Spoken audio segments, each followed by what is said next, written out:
Dinner हो या lunch हो, कुछ ऐसा बनाया जाए जो कि रूटीन से हट के हो, झटपट से बने, बच्चे बड़े सभी इंजॉय कर सकें और इवन क्या बॉइल्ड राइस और रोटी दोनों के साथ खा सकें। तो बिस्मिल्लाहिर्रहमानिर्रहीम, अस्सलाम वालेकुम। इस रेसिपी के लिए आपने लेना है एक कप ऑयल। एक कप ऑयल के अंदर आपने शामिल करनी है 2 अदद हरी मिर्चें। इसको 1 से 2 मिनट जस्ट हल्का सा इसको जी कह सकते हैं कि आप कुक करेंगे और कुक करने के बाद फिर आप इसके अंदर शामिल कर दीजिएगा, तकरीबन आपने लेना है भुना हुआ ज़ीरा। ये सफ़ेद ज़ीरा था, इसको मैंने थोड़ा सा रोस्ट कर लिया था और उसके बाद इसका दरदरा पीस लिया। पीस लेने के बाद 1 टीस्पून भरकर इसके अंदर शामिल कर दिया इसी ऑयल के अंदर, जो कि मैंने 1 कप लिया है। उसके बाद आपने इसको 1 से 2 मिनट कुक करना है दोनों चीज़ों को। फिर आपने इसके अंदर प्याज शामिल करना है। जैसे हल्की सी खुशबू आने लगे ना ज़ीरे की, तो आपने जो है इसके अंदर प्याज शामिल करना है तभी। अच्छा, प्याज जो है मैं इसके अंदर शामिल कर रही हूँ। तकरीबन मैंने एक दरमियाने साइज़ का प्याज लिया था और काट के इसके अंदर शामिल कर दिया। ज़्यादा प्याज ऐड करें तो आपका जो करी सालन वगैरह होता है वो थोड़ा मीठा मीठा उसके अंदर जायका आने लगता है। सो प्याज का इस्तेमाल थोड़ा कम ही किया करें। सो इससे क्या होगा कि आपके जो अच्छा, एक बात का ध्यान रखिएगा कि आपने हल्की धीमी आंच पे प्याज को कुक करना है। इससे क्या होगा, इसका पानी जो है वो जो ड्राई होगा अच्छे से और कभी भी सालन के अंदर साबित आपको प्याज नज़र नहीं आएंगे। सो इसको 1 से 2 मिनट कुक करना है आपने। 1 से 2 मिनट कुक करने के बाद जब इसका लाइट गोल्डन कलर आ जाए, आपने लेना है चिकन। एक प्याली चिकन लीजिएगा, हड्डी समेत लिया मैंने, बोनलेस का इस्तेमाल भी कर सकते हैं। सो आपने इसको अच्छे से धो लेना है, धो के छलनी में डाल के छान के उसके बाद जो है वो आपने इस गोश्त को यानी इस चिकन को आपने शामिल कर देना है प्याज के साथ। प्याज देख सकते हैं लाइट गोल्डन जैसे ही कलर आया, मैंने इसके अंदर चिकन को शामिल कर दिया है। चिकन को शामिल करते ही इसकी भुनाई स्टार्ट कर देनी है। सिंपल दरमियानी आंच कर दीजिएगा, दरमियानी से तेज़, और इसकी जो है वो दरमियानी से तेज़ आंच पे आपने इसकी भुनाई करनी है। 1 से 2 मिनट भूनने के बाद फिर आप इसके अंदर अदरक लहसुन का पेस्ट 1 टीस्पून भरकर शामिल कीजिएगा और इसको भी फिर आपने चिकन के साथ इसको भी भून लेना है। चिकन के साथ इसको भूनते हुए तकरीबन 1 से 2 मिनट गुजर जाएँ। ये देख सकते हैं जैसे चिकन कलर थोड़ा चेंज हो, आपको वाइट की तरफ नज़र आने लगे, यानी पहले पिंक पिंक था और अब आपको ये थोड़ा वाइटिश होता नज़र आ रहा है। इसी स्टेज पर अब आपने क्या करना है, इसके अंदर शामिल कर देना है तकरीबन आप लीजिएगा टमाटर। टमाटर मैंने लिए हैं, एक बड़े साइज़ का टमाटर था, आप चाहें तो 2 अदद भी शामिल कर सकते हैं।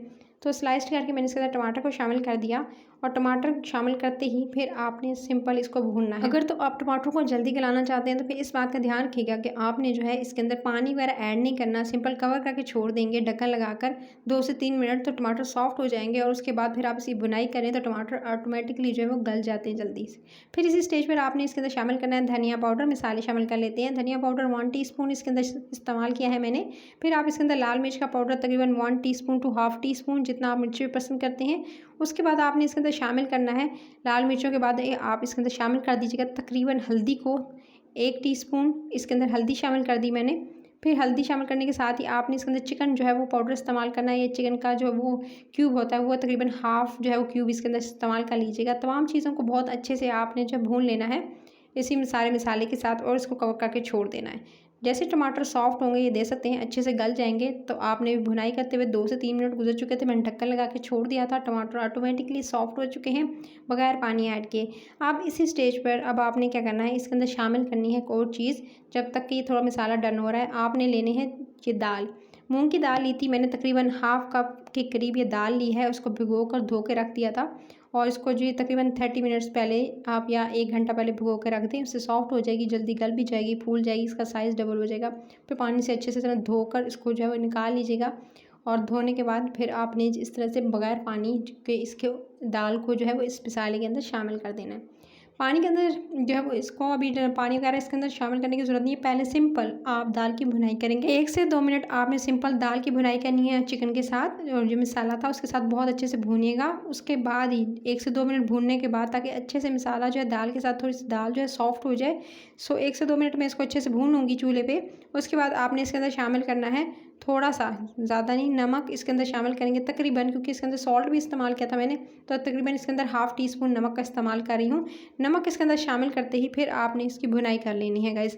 अगेन इसकी भुनाई करेंगे, 1 से 2 मिनट इसको भूनने देंगे। फिर आप इसके अंदर थोड़ा सा पानी शामिल कीजिएगा, तकरीबन 1 से 1.5 गिलास पानी शामिल कीजिएगा। पानी शामिल करते ही फिर आपने जी इसको सिंपल आपने मिक्स करना है। मिक्स करके फिर इसको ढक्कन लगा के आपने छोड़ देना है, ताकि दाल भी सॉफ्ट हो जाए, चिकन भी अच्छे से गल जाए। तो इस बात का आपने वेट करना है।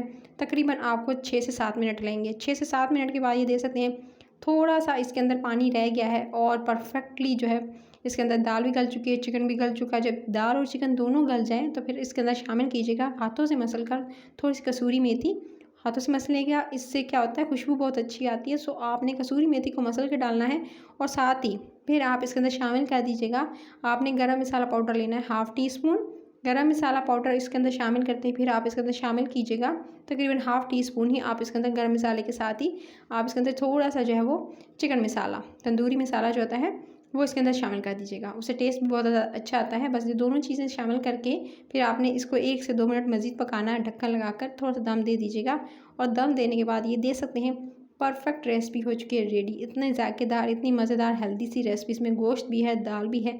सो आप इसको चावल के साथ अगर थोड़े से पतला रखेंगे तो आप इसे चावल के साथ एंजॉय कर सकते हैं, उबले हुए चावलों के साथ। और अगर आप इसी जितना मैंने इसको ग्रेवी दी है यानी जितना मैंने पतला रखा है इतना रखना चाहते हैं तो फिर आप इसे नान या रोटी या पराठे के साथ एंजॉय कर सकते हैं।